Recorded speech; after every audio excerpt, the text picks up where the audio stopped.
Everybody, this is Rick and PWZ. I'm very happy to have this guy here today. It's been a long time coming, almost probably a year since I wanted to get you on, but I'm very glad you finally hit me up. So, Showtime, Marcel Williams, how are you, sir? I'm doing good. How you doing? Fantastic, fantastic. So, first I want to get into, let's talk about a little bit of wrestling. How did you get into professional wrestling and sparked your interest in becoming a professional wrestler? Well, I got interested in wrestling by my grandfather. My grandfather introduced me to wrestling at like 3 years old.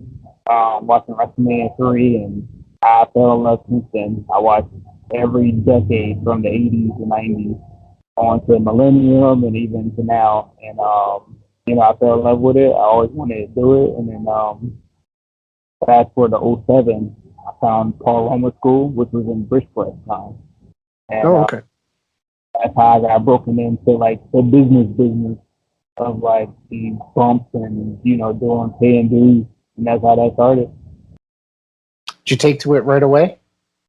I did. It's crazy because I watched Tough Enough back in the day. I watched when it first started, and that's where everybody started getting pulled into the business. Like, oh, you got to take this bump, and whether you want to do it or not. And the first day was crazy because when I went there, Roma told me to take the bump, and I took the bump, and I'm like, it kind of hurt. I was like, I think I love it. So it's like, right. That's the first. That's whether you know you want to do it or not. You do that first bump, that's either you gonna do it or you're not. Either you do it or you're not. So when I took it, and then you had to do Hindu squats, and I think he had to do like 100, and my legs was all wobbly like a noodle. I'm like, do I really want to do this? And then I was like, yeah, I'll be back. So I guess he had that look like this dude ain't coming back. So I came back, and then I started learning from there. That was 2007, you said? 2007. Yeah. That's what, 13 years ago? 12 years ago? Something to that effect? I probably rewind that. My first match was in 2007. I actually got introduced to school in 2005. Okay. And then my first match was in 07. That's why people asked me, like, oh, 07? Yeah, 07 was the first match. I got introduced into school in 05. Now, was that actually Paradise Alley at the time, or was it Power and Glory? It was, you know yourself, it's Power and Glory. I remember him running the Power and Glory promotion. I remember there being a TV show too, briefly. I remember. He wasn't even running it. It was actually Lou DeVito. It was Lou and DeVito. I think they actually do the filming stuff for NEW. Okay. But running the promotion actually, and they started from a garage and then started blooming. Mm-hmm. It's so crazy, like PAPW, like they're in the garage now, but it started blooming along the way where people started talking, and then PGW started, bringing in all these people like Mario and Cookie Cutter, and I remember him. Yeah. With the Battle Brothers and all them stuff. Yeah, because when I started, Chris Battle and Anthony Battle and Brian Anthony, they was like probably like a year or 6 months in. Mm-hmm. I started when I was a rookie, and they was like the vets already in school. So right. Lucas Sharp came right after I came out. Tell me about those. Some of those guys are still around today. Tell me a little bit more about those days, because it's like, honestly, I was around. It's kind of like the tail end of when I stopped going to shows, like for a little while, for like a couple of years. But there is a lot I still remember. Were you guys associated with CCW at all at the time when Paul was associated with them? Well, when I started, it was crazy. That's how I found the wrestling ad. When I found the wrestling ad, it was like conjunction with CCW. And I went to the first show that Roma produced, which was Brian Anthony's debut under the Roma umbrella. And that was my first independent show, actually. So I was like, oh, this is cool, like an indie show. Like, I just didn't know this happened. You're so used to watching like WWE and WCW at the time, you're like, oh, well, that's the end all be all. But then you look at the indies, that's the underground town. You're like, oh, okay, these are the guys that really that put in the work to try to get to that big time. So yeah, I got introduced to the indies at that time. So yeah, It's a whole nother. The independent circuit's like a whole nother world. It's like its own scene, and I've always said it's the backbone of the industry. You know what I mean? Yeah. It's like, and I've always loved. Once I discovered independent wrestling in 1995-ish, it was like a whole different, like I said, it was a whole different world, and I fell in love with independent wrestling as opposed to watching. I mean, I still watched WWF at the time and WCW, but I really always went to as many indie shows as I can in the area because it was so much fun, and there was just something different about it, a different feel. You know what I mean? And at the time when this was like later on, but like I think like 09 and like 2010, that's when I started like seeing like people like Anthony Green when they started out, when they was like starting out being referees and stuff, and like the guys now, so you're like, oh yeah, I remember this guy or whatever. So it's like you see the who's who that can make it and want to make this, the career, Right. But Brian Anthony as well, like I see him now, it's like, yeah, like time is going by so, and he looks great. He was great, and Battle and all them, they doing the NEW thing, and it's just time is taking over and making people look good, Right. It's a lot of fun. So you've actually worked. I have here. You worked an Evolve show, and that was part of you guys. Paradise Alley teamed up with Evolve for a show. You teamed up with Ty Shine against the House of Pain. Mm-hmm. Talk about this because I want to ask. Talk about this a little bit because I want to ask you something else related to the House of Pain shortly after. What was it like working this match? I mean, it was a really good match. I'm glad you enjoyed the match. The show, I mean, it was a conjunction show with PAPW.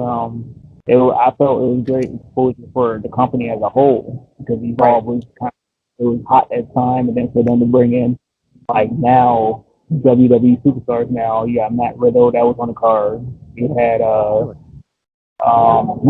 Who's Who. You had I forgot the other guy name. It's that quick. You had Matt Riddle. You had Wasn't Darby Allin on that show? Yeah, you had a lot of who's who on that card. That was that same card, so that was a really big deal for us. So don't know what happened why we didn't continue doing it, but that was a real big deal. But I enjoyed that match, and I enjoyed the environment that they brought to our company. It looked like it was a fun show. I mean, just the matches I watched. Now I didn't know this. I know that you had wrestled Matthias a few times, but I found a nice, probably researching you, that you wrestled him about a good 5 to 6 or so times just on bigger events from, I believe it was the Intercontinental title, right? Correct? And beat you for the world title, the Paradise Alley world title. So which I thought was a really good match. Tell me what you think about that match, about working with Matthias. I think he's a really good worker. And, you seem to just be put together with him because you guys have good chemistry. We just got a history. We got a history way beyond wrestling. I was playing with him way before wrestling. I remember when he first started, and he was playing under Michael Rickwick. And it's funny because me, him, and Vlad are connected all together. So, like, we're friends. Kind of things, yeah. But he was like, I felt like he had the look and got the mentality in his mind to like put a story together in the ring. And I felt like we have chemistry that way. But I appreciate hearing that from you because, like, some people do say that. Like, oh, you and Matthias got chemistry when y'all get in the ring. Like, and we had a few matches. I know a lot of people talk about the ladder match that we had. And I watched that one. That's the one that I watched today. I thought it was really good. So. I appreciate that. Yeah, man. It's like I said, I thought you guys had a really good chemistry, and it was just I didn't realize you guys wrestled each other so many times. I started coming around, I think, like early 2019, or maybe it was later 2018. So I did. Hey everyone, this is the illustrious Mr. Trivia for the Top Rope Report, letting you all know that tonight, 6:30 p.m., join Mr. Trivia and the Noster Greg as we do our Monday Night Raw and NXT recap. Join us live on Facebook, 6:30 p.m., along with TalkShoe.com, Anchor, Google Podcast, and Spotify. The Top Rope Report live, 6:30 p.m., Facebook Live. Don't you dare miss it. So you actually, from what I gather, you defeated Richard Holiday for that title. What was it like winning the title? Am I correct in my history?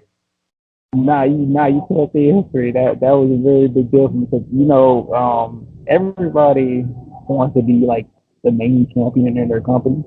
So it was funny because I was like, they was like, oh well, we're gonna give you this run, and I'm like, okay. Like I always thought like I'd be good enough just to have like a mid card somewhere, but like when they was like, nah, we're gonna give you this little run, I was like, okay, well, hopefully I do good, and then I did the big deal with Holiday or whatever, and I went forward with it. I enjoyed it. It was a real big deal for me, especially at that time. Holiday was like kind of like moving forward to doing bigger things, so that was a big deal. Like pass it on to me to like take the company forward. So yeah, it was a big deal for me. I enjoyed it. You think you're going to be going back toward going for the title anytime soon? Maybe another match against Matthias? I don't know. Should I? You should let me know. Well, why not? Why not? I mean, you guys, like I said, you guys have the history, and you guys have a good chemistry together. I think that I'd like to see another match. It's just like I'm about to ask you later on about the like what I said the last time. It was like, oh, we're gonna get to that. Yeah. So, I do want to ask you, how did the Tri-State Kings form? You and your little faction with the House of Pain. My buddies, the House of Pain.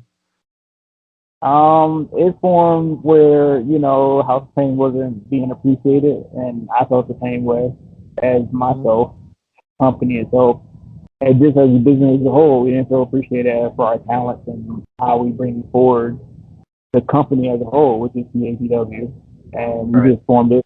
We just formed it as a group to prove everybody wrong that we're the main bill. And Tri-State Kings. It's funny because people ask every once in a while, like, "What's going on with Tri-State Kings? What's the deal?" I'm like, "Nothing. We still cool. It's just like I do my thing and they do their thing." So how did you like Tri-State Kings? I thought it was awesome, dude. I tell you, like they're one of my favorite tag teams, like on the circuit. Like seriously, I've said that many times that those guys, and I always kind of like rallying for them to go get a shot at the NWA. You know what I mean? I was on Twitter every day while Billy Corgan was tweeting that he wanted talent for the NWA, and I kept jumping in saying, "Check out these guys." Maybe one. Yeah, I know that's when Billy Corgan was trying to get more talent. Yeah, I think you pushing it, Ref Bill pushing it, and Ref Bill. I also said Ref Bill should take a trip down to Georgia as well and be part of the NWA. Good. Yeah, he's great.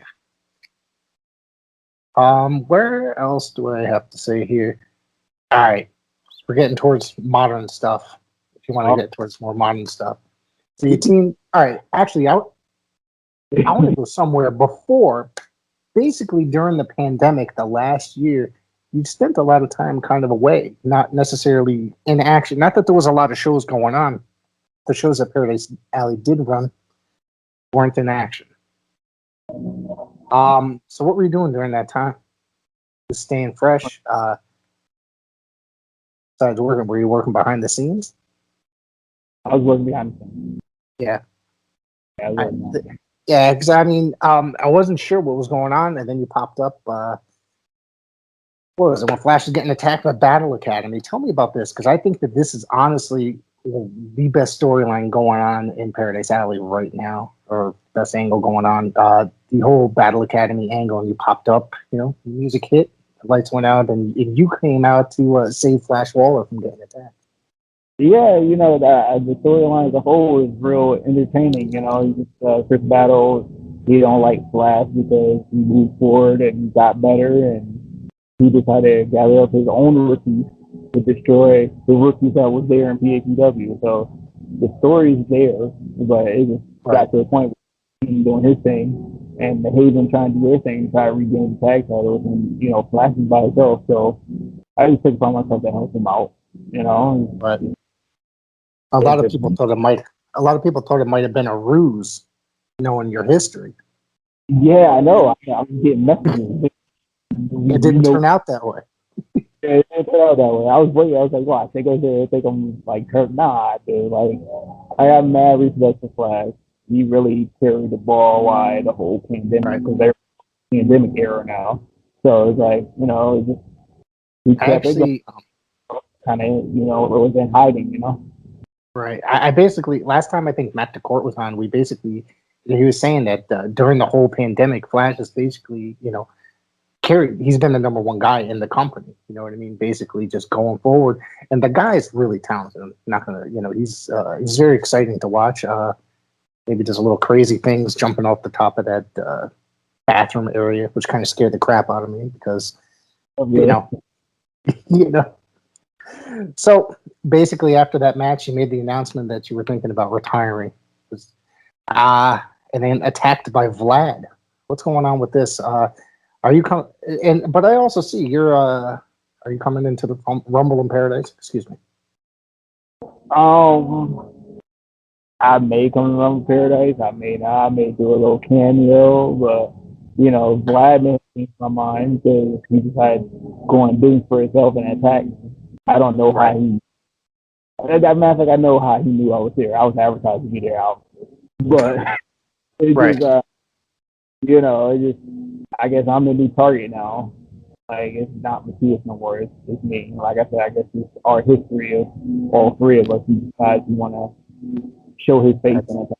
So I guess now I'm just going to do what I need to do to take care of Vlad. I guess before I decide to step away. I do want to ask you that, were you really thinking about retiring, to be honest with you? No, honestly, I really was because I like doing the behind the scenes stuff. So, it's just like, I don't mind taking the bump, but then, it's about longevity too. Right. So, and then we had so many opportunities. There's more opportunities out there now really than the past. The past, there really wasn't that much opportunity. They had like certain looks at certain talent. There's more opportunities ever now, but the body just ain't taking the bumps like it used to no more. Maybe it's because of the pandemic. I don't know what it is, but I have fun doing behind the scenes stuff.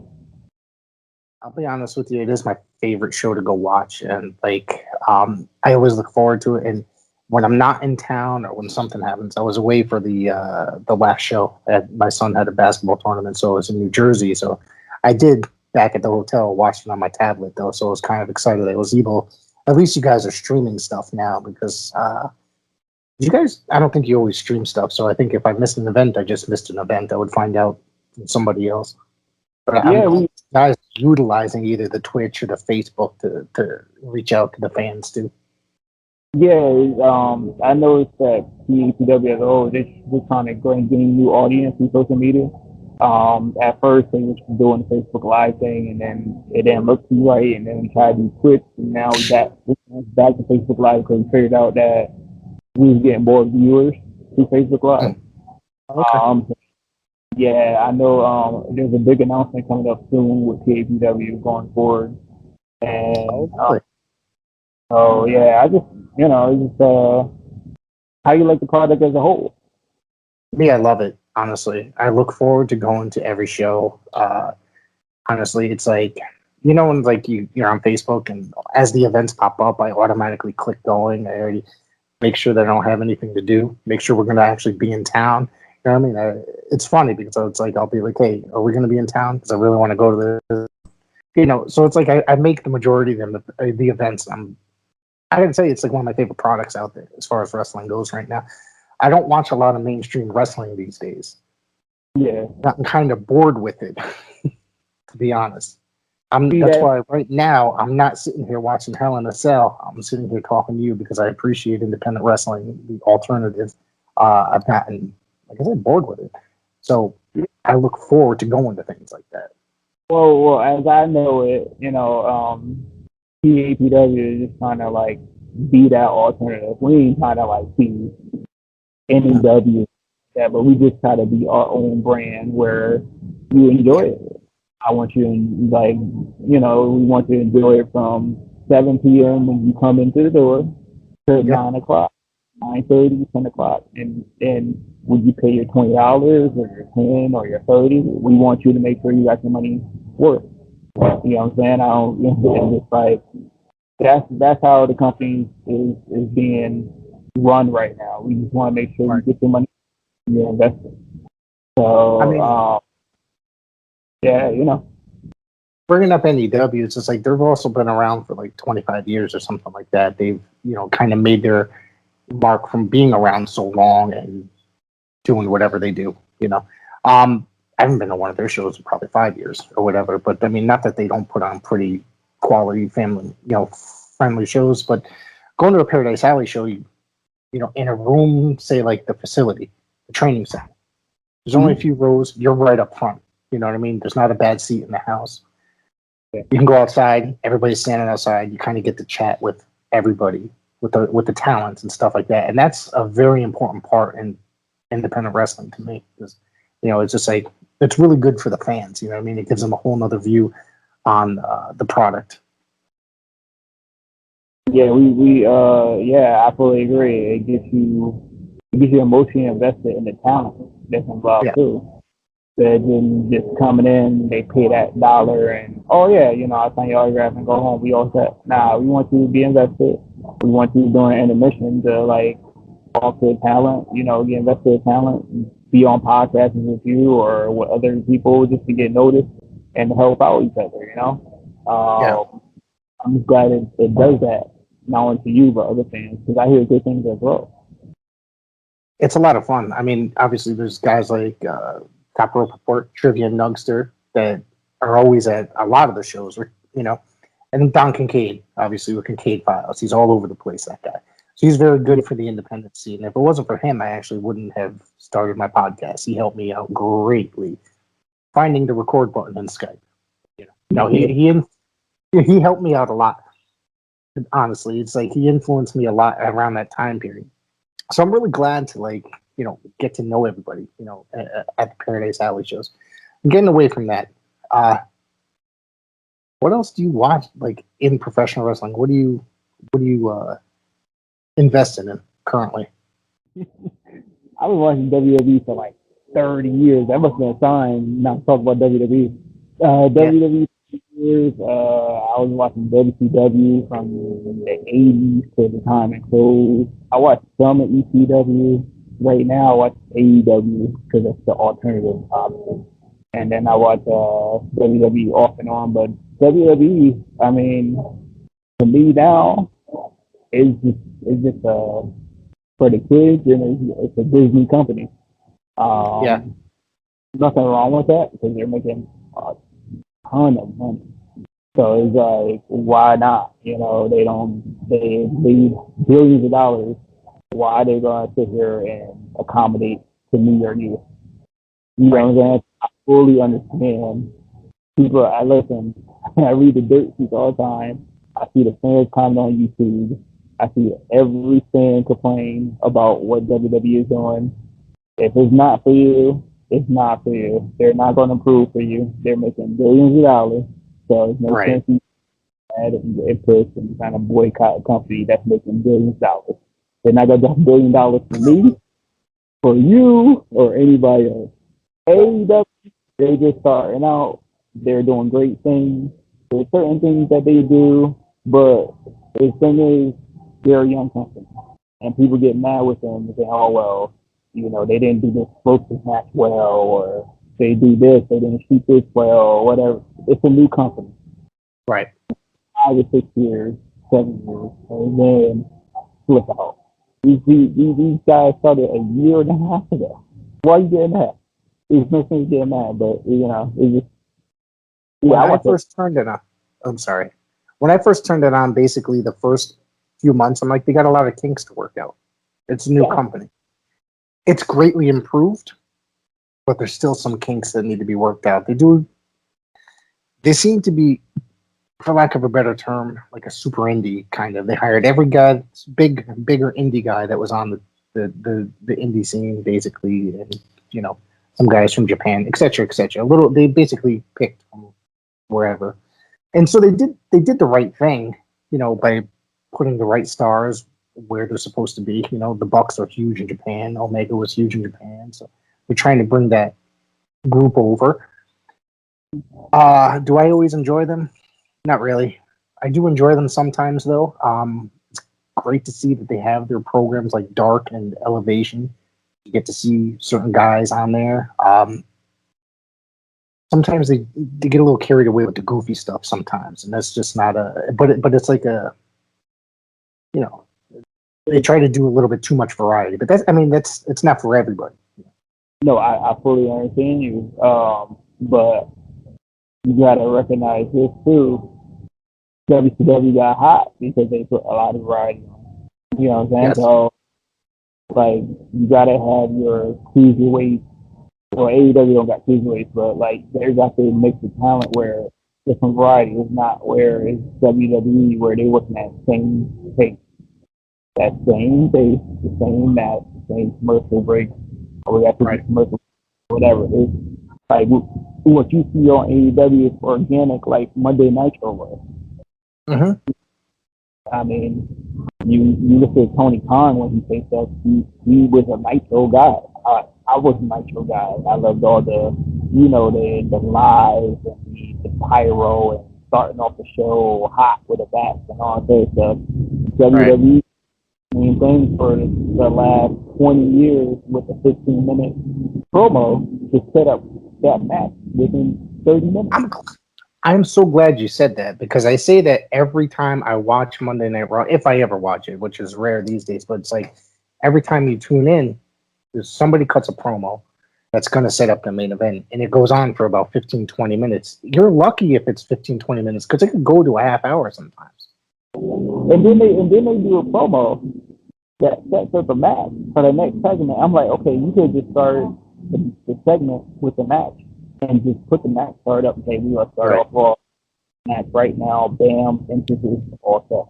No, they'll Nia Jax go in there and cut a 30-minute promo to set up a tag match. And I'm sitting there like, you could just hit the pyro, put the music, and it started in it. And I'm like, really? Yeah. I was like, so you can just sit here and just off the rim, start off the match, do the pyro, have the wrestlers in the ring if they didn't want to cut time on the interview. And that's it. You sit here doing extra stuff. You can do a promo. But then you got to understand too, they're trying to kill time. Because now they got 3 hours. And they're making bank off the 3 hours. So now, yes, they've been given that third hour. It's the same formula that they've been doing for like 20 some odd years. They pretty much. It's kind of just stale. I mean, don't get me wrong. The talent that they have there is amazing. There's a reason why they're in the WWE, because it's an amazing. Like, they've got talent for the most part. But it's just.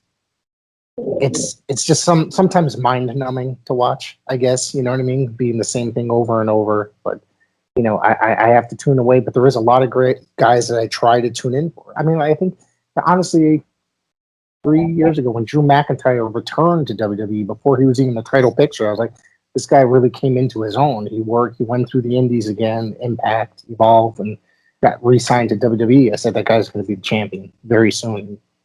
A year and a half, almost 2 years later, he was champion and the head of the company, basically, which I thought was pretty freaking amazing. You know what I mean? Mm-hmm. So they did something right. But yeah, people like him, when he came back, I already called it. This was way before him. I was like, this is going to be people different because he done went out and he done went out and became a star and then come back and look better, body wise, coffee, all that. Y'all okay, guys?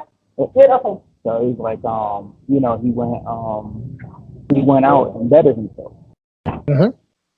And AJ Styles, like, he was already good already outside. But when he came in, they needed talent like him to come in and make the product even better. At But that now, time.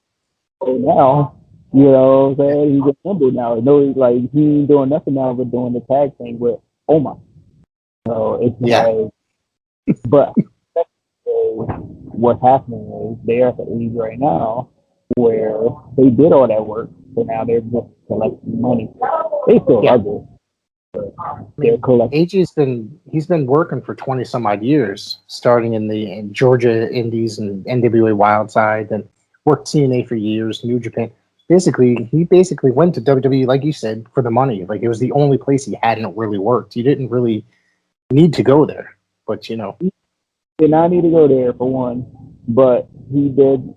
This was before AEW was even an idea, but he went there and improved the product. Mhm. Because there was nothing going on before he even got there. And then when he got there, you had all sorts of matchups, team matchups that was happening between him and Jericho, you know, him and Roman Reigns and all this stuff. And you're like, okay, now it's Right. fresh.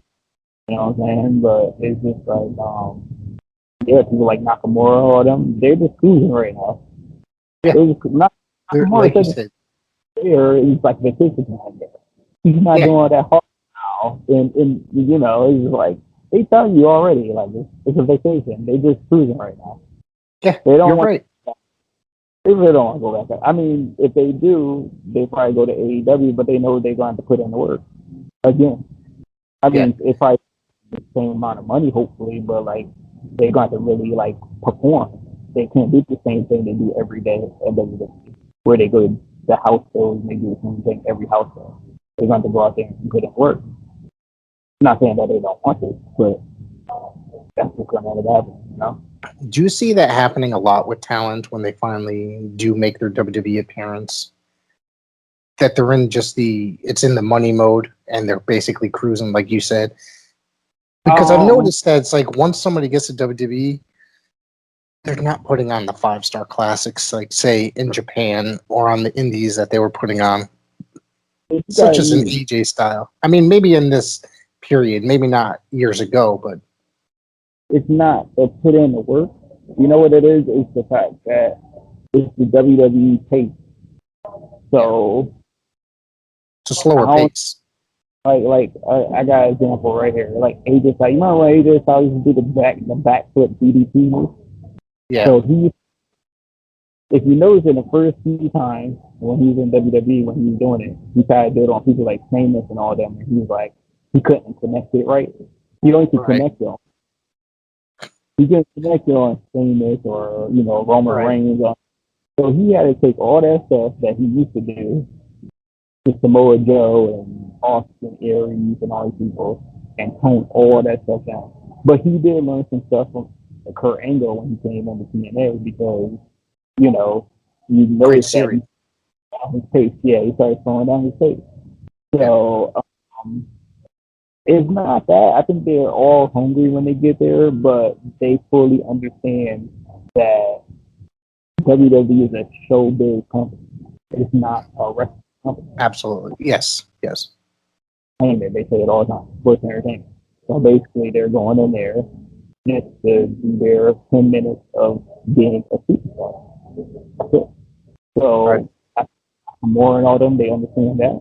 And I'm sure, you know, people like Anthony Green and all them and Casanova at that time, I'm not saying that they're not going to stop the hard work. They can still do the hard work, but they going to understand too, like, okay, this is sports entertainment. I don't have to do all this.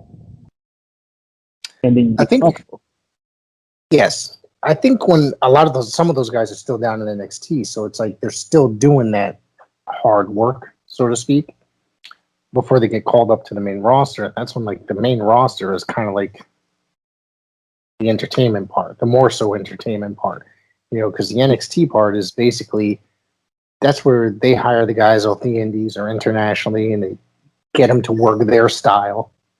But they're definitely putting on some 5-star classics. Look at Joe and Nakamura were fucking killing it, pardon my language, in NXT, and these guys were all doing all that kind of stuff. So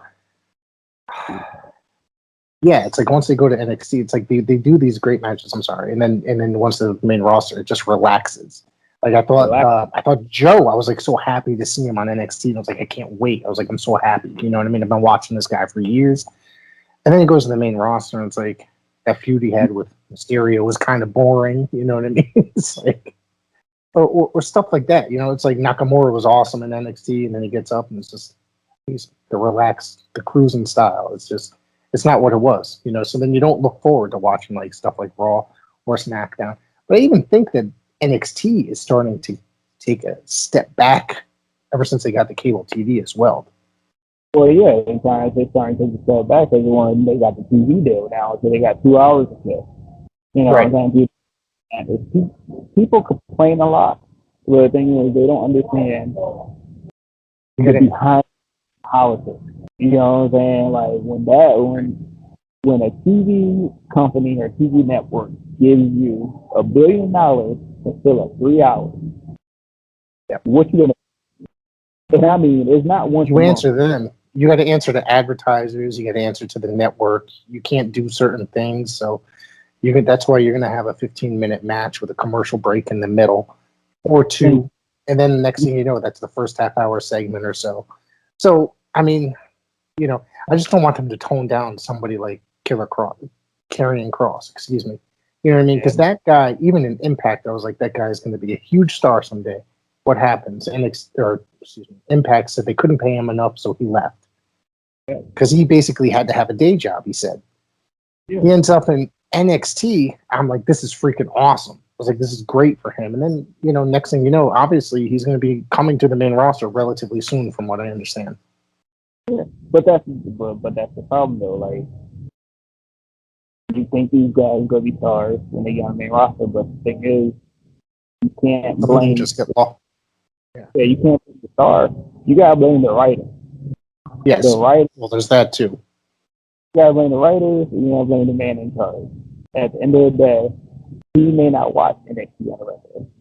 He may see this guy just came up to the main roster and like, oh wow, like this Killer Cross, he got that size. Like, why you name Killer Cross? And this is like, well, they probably he's like, oh well, you know, I got this idea for you in my mind. So you gotta understand, like NXT, he probably was like, oh well, these come from developmental. You know, and maybe the writers probably watch NXT and they probably want to continue it, and then he'd be like, no, we're not doing it. So it's different scenarios. Everybody thinks they know the story, but then like you're not in the office, you're not in the four walls to say, oh well, you know, maybe the writers want to do that. Right. The writers want to do it and bring them over and keep that going. And then Vince probably like, nah, that don't work for me. You know, it's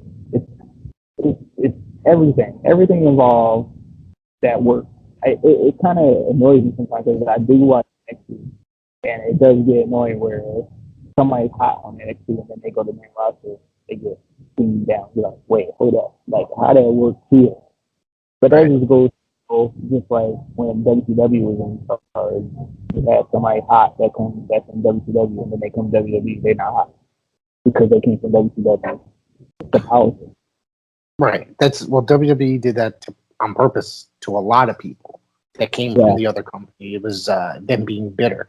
Whereas when they went to the other company, when it was vice versa, WCW would most of the time shoot them up to the top. Most of the time, not always, but you know, because they really good. Like somebody like Ric Flair, like you would think that in '92 they would have buried him, but they couldn't bury somebody like Ric Flair.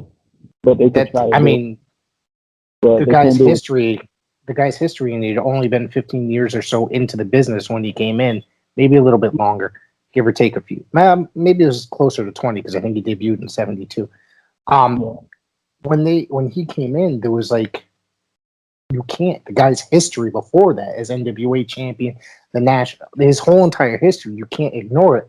It might not have delivered the way it probably should have as a form, like basically already first ballot Hall of Famer type guy, you know, but it just didn't pan out, you know what I mean, the way that it probably should have. But he still had some pretty decent storylines in WWE style, like with them. That's just like put him in a folk side, but you try to embarrass him, but you couldn't embarrass him. So he's that person, and everybody So like you try, like for instance, this is a prime example, modern example. AJ Styles, go back there.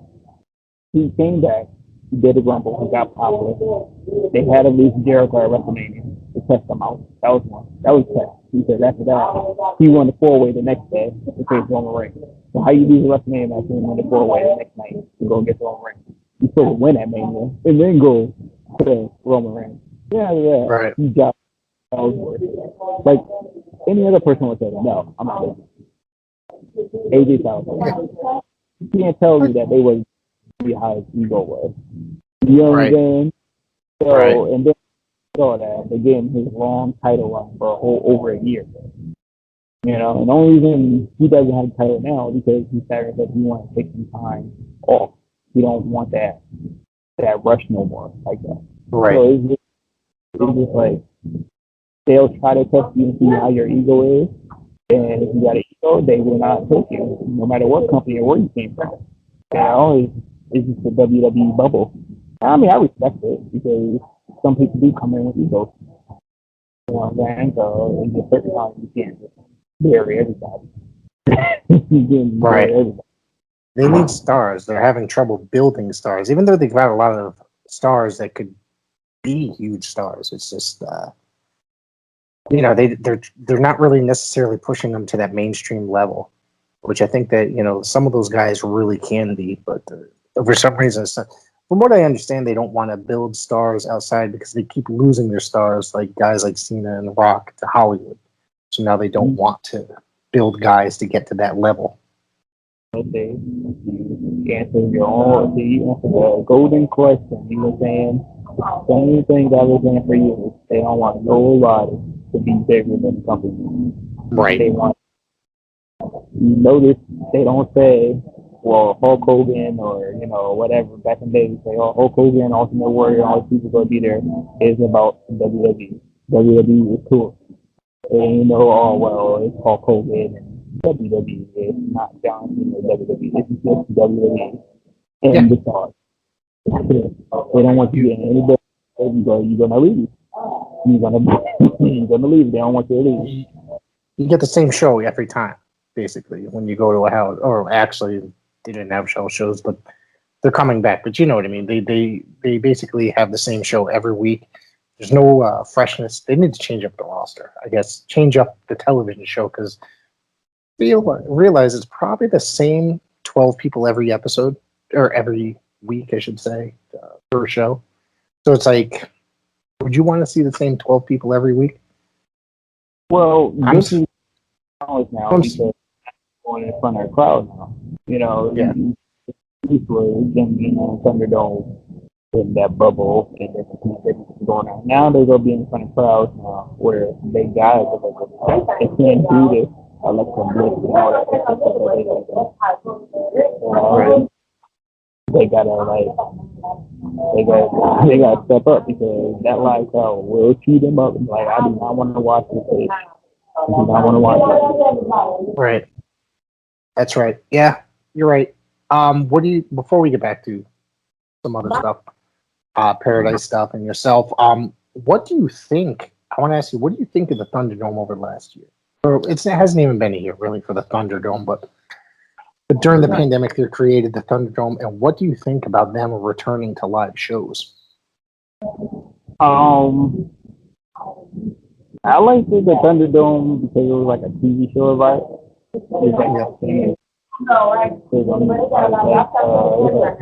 Wheel of Fortune type environment where you're like, oh, it's fun. But I think it helps for them when they go to the live crowd because those people want to be there live instead of being behind the scenes. So I think it's really good for both companies to keep AEW so everybody's looking for that entertainment and getting tired of being behind the scenes and just like, oh, well, you know, I'm waiting on the scene for a while. No, they want to be there live to see it live. So it's a very big deal, and I hope it all works out. I heard the tickets are selling well for some of them. So, you know, it's just like, I hope it does well for AEW too. I heard it's kind of slow on their end as well. But that's just the thing. I'm not saying I'm looking at the tickets, but, you know, hopefully, I hope, you know, the wrestling business it's not booming like it was in the Attitude Era or in the actual days. But at the end of the day, like, it's good for the workers. It's good for the workers. Sorry, you broke up for a second. Sorry, I said it's good for the workers now, so more work for the workers. You're right. Yeah. I think that it's, I don't know. I mean, wrestling in general was huge prior to the pandemic. The only thing that lasted through the pandemic, all sports were canceled. You still had professional wrestling on TV, which was actually a really good thing, I thought. I was excited. You know, you guys booked a couple shows when you were allowed to. So that was a lot of fun. Basically, tell me what else is coming up for Marcel Williams in the future and you in general and Paradise Alley, your wrestling career and you working with Paradise Alley. Well, you got this match coming up, I guess, with Vlad, I guess, and then July 17th. And then after that, I may enter the Rumble in Paradise, and then they got the big Mania 5 event coming up on September 25th. I'm looking forward to the Rumble in Paradise for the first time out of the training facility since the pandemic happened. So that's a very That's big a great building. That's a great, beautiful building. So I'm hoping that turns out to be real great for that. Yeah, things are going on. I'm trying to like branch out more. It just depends. It depends on my environment, not the environment, but my environment. Sometimes I'll be off and on. I'll be like, I may want to keep doing this and now. I get the itch and start watching it. Like, oh yeah, I used to do that. Let me do it again. It's just like, you know, if I was really put my head into it, I probably would have made it from there.